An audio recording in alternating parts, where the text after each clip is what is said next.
for Francis Magalona, who has written many patriotic songs. That's correct.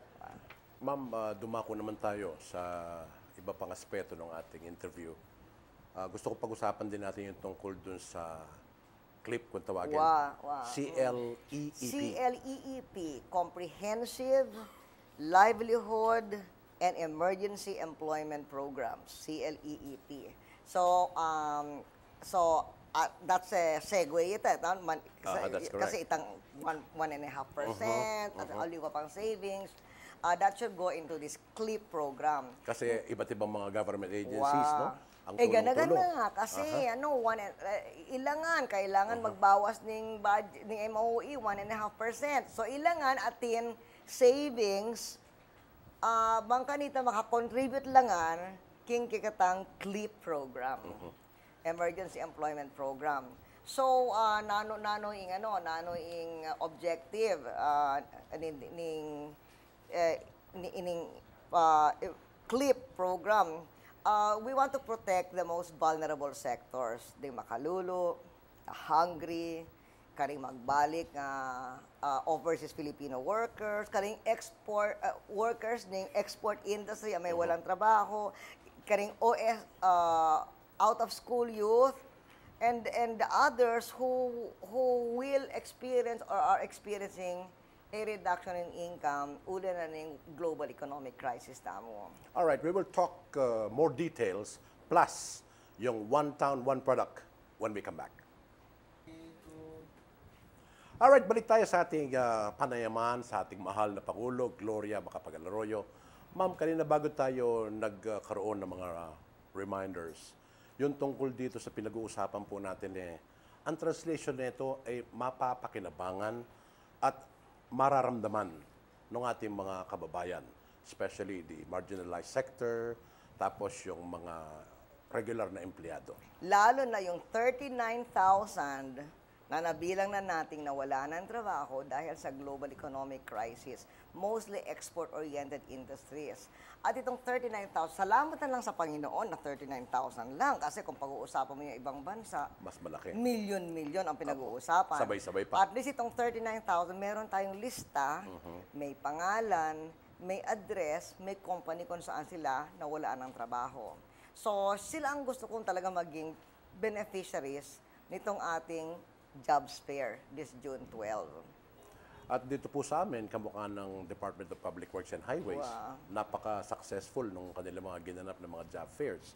Very good. That is part of this CLEEP program. So you've seen it. Okay. Opo, part of the CLEEP. Pati na ang DOLE. Napalaki ng kanilang partisipasyon dito. DOLE is the one coordinating all the departments. And then there are some departments that lend themselves to yung nakaka-hire ng emergency employment kalupan ng DPWH, no? So labor intensive in karelang technology ngeni mangkanita karakal ding ating employment.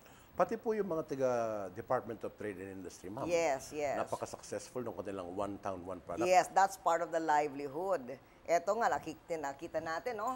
May mga produkto ng one town, one product. Etong delicacy dito, nakalagay pa dyan, Sasmuan. Opo. So, in fact, nandun, no? We were just talking about nano-nano karing alilawang produkto.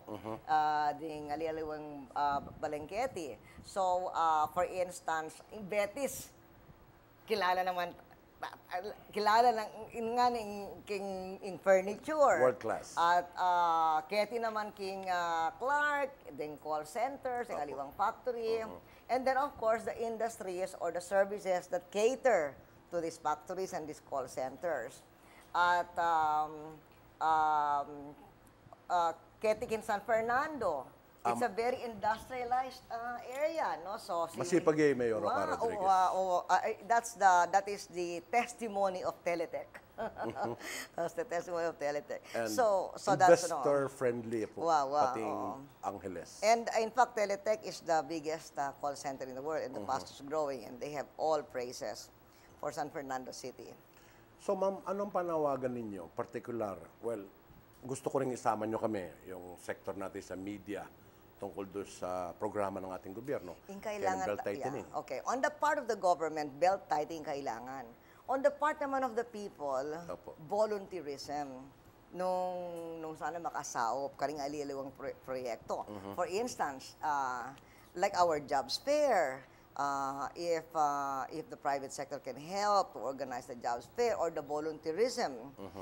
For instance, although I plan to launch this next month pa, no, but I let me advance my plans.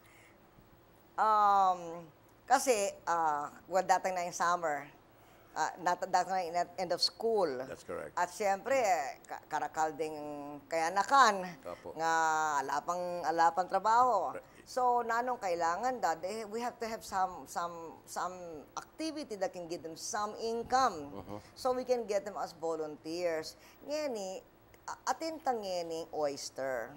Out of school youth, serving towards economic resiliency. Continuing program ito, ma'am. Continuing, but we will transform it into a youth corps, a youth conservation corps, alimo public works, but also kasama rin ang environment, pag-aalaga ng environment.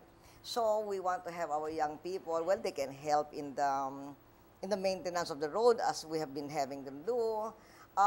Makasawop lang naman king like garbage recycling or segregating, so to clean up of the a park, cleaning up the park, things like that. Yung mga kailugan. Yes, the cleaning up the river. And if we could have the media or the organizations organize these young people, and maybe they can commit to serve the country for the next 6 months or what, for a modest allowance while they're looking for a job or while they're planning to go on to higher education. So what we need help from the private sector to organize this. So we want a national volunteer service, but catering,